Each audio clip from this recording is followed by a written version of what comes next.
Hey everyone, welcome back to my channel. I'm Alexa, and today I've decided to film a video of myself making some pastel rainbow pieces.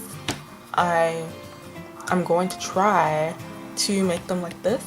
I believe I have the same colors that I used for these, but I'm just going to show you my process, not necessarily a full resin tutorial or anything like that, but just what I like to do when I make multiple colored pieces like these.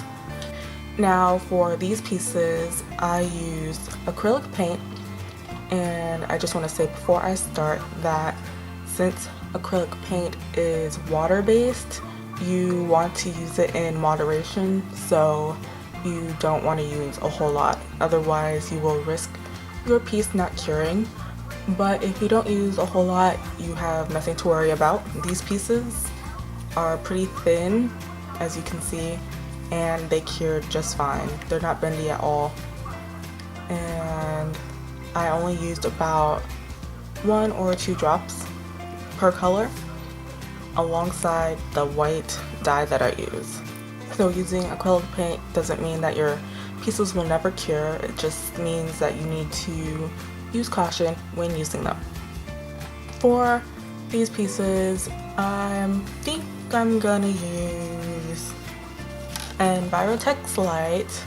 I would use Clearcast 7000, but I've come to realize that in this heat where I live in the Central Valley in California, that pieces made, or full pieces, full pours made with Clearcast 7000, they never fully cure, they always stay bendy. And I believe I have an example near me. Let me get it. This piece was made with the Clearcast 7000, like the full piece, and it's still bendy. Now Clearcast should be curing in a matter of a few hours, like 6 hours around, and this piece has been sitting on my desk for at least a week. So yeah, I don't know if it's gonna cure once I dome it or not, but I just know that I've always had issues with full pours curing when using Clearcast 7000. And another example, if you watched my Watch Me Resin video where I made the Triceratops, that piece was really thick, and that also bends when it's hot out. So I'm gonna stick with Envirotex Light because I don't think the Amazing resin does well with acrylic paint. I can't remember, so I'm just gonna use Envirotex Light as a safety thing because I know that works fine with acrylic paint. And when I pour, I like to use the regular medicine cups that a lot of people use, as well as a popsicle stick. I sometimes use these plastic stirrers. I have some, but I mainly use popsicle sticks, and I use them twice, as you can see. Okay, so I've poured my resin and hardener, and as you see, I also like to only use 1 cup. I know some people like to pour the resin in one and hardener in one and then combine it, but I see no reason to do that, and I want to have the least amount of cleanup that I need to do. So I only use 1 cup, and now I'm gonna mix it, and I will be back once it's mixed. Alright, so my resin is all mixed, and now I'm going to divide it as evenly as possible between 6 cups. Since I poured 20 milliliters, it's not gonna measure up to one of these. So I'm just gonna pour until they look even. I'm gonna reuse some cups. As you can see, they're dirty on the outside, but they're clean on the inside. So I will be back once they're all divided. Okay, so they're not that even, but they're even enough. I don't really mind.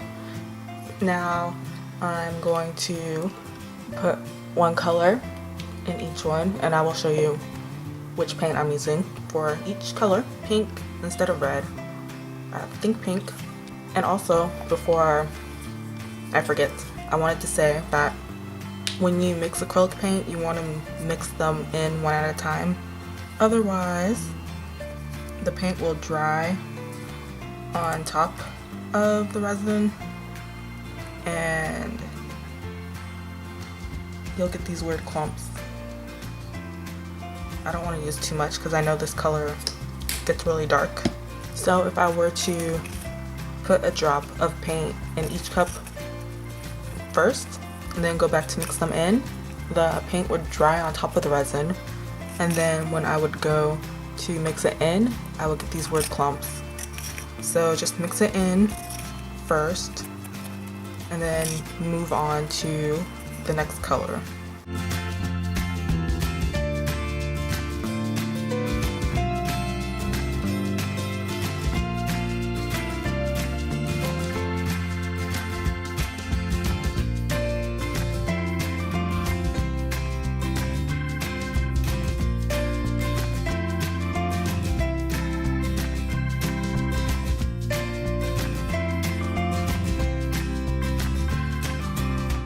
All of my colors are now mixed in, and to make some of them a little more opaque, I'm going to use some white dye.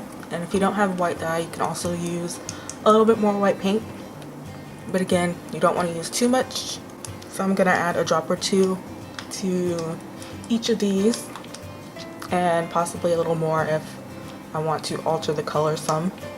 But I'll start off with one drop for each, just to see how they look.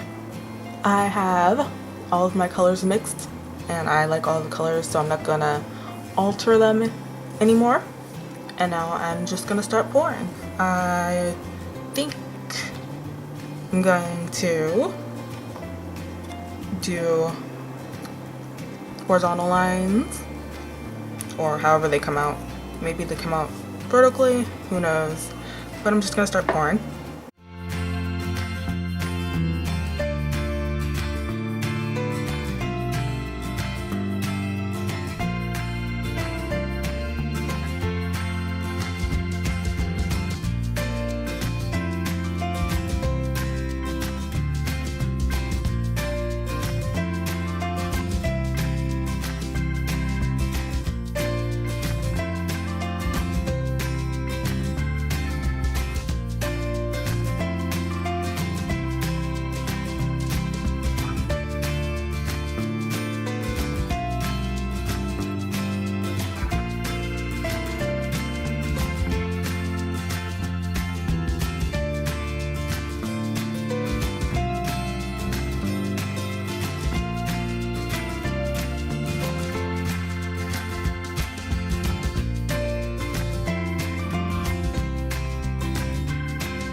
Alright, so I'm finished pouring. I like how it came out. So I'm just gonna let this cure. I'm gonna let this cure longer than what I usually would. I usually wait around 9 to 12 hours to demold a piece, but since I used paint, I'm just gonna let this sit probably for a day, day and a half. I'll come back to it and I will show you what the finished product looks like. I am back. I waited a little over a day and it's hard. Once I pop it out, I'm still gonna wait a little bit. Either I'm gonna wait a little bit or I'm just gonna go ahead and dome the back. But this is how it looks.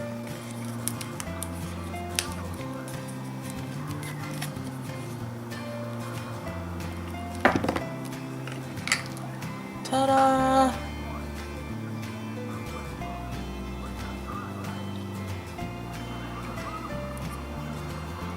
I think this one is dirty too. No.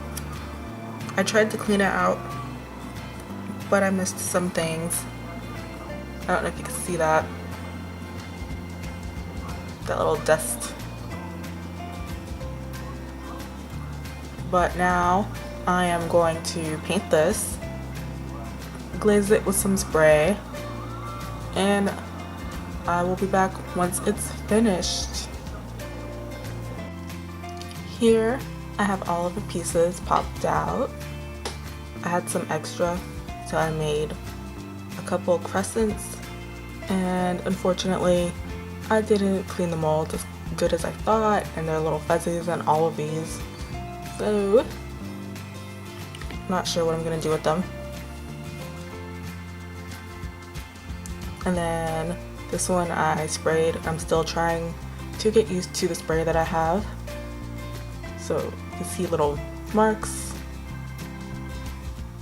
And probably what you're waiting for is the little poop emoji.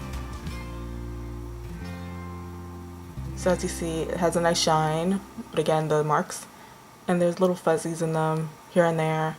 I personally would say that makes the piece B grade. So if I do sell this, it will be B grade, which is why I didn't dome the backs yet like I was going to, but I may still sell this as a B grade. So that is all for this tutorial. It's just one way I like to make pastel pieces. They always come out different because I always use different amounts of paint in them, and of course the way you put it in the mold, it will always be different. So I love making these types of pieces. And if you have any other suggestions of what else I could show, please leave them in the comments, and I may do it. I have school right now, so I'm pretty busy, but I will get around to it if I can. And as always, thank you for watching, and I will see you next time. Bye.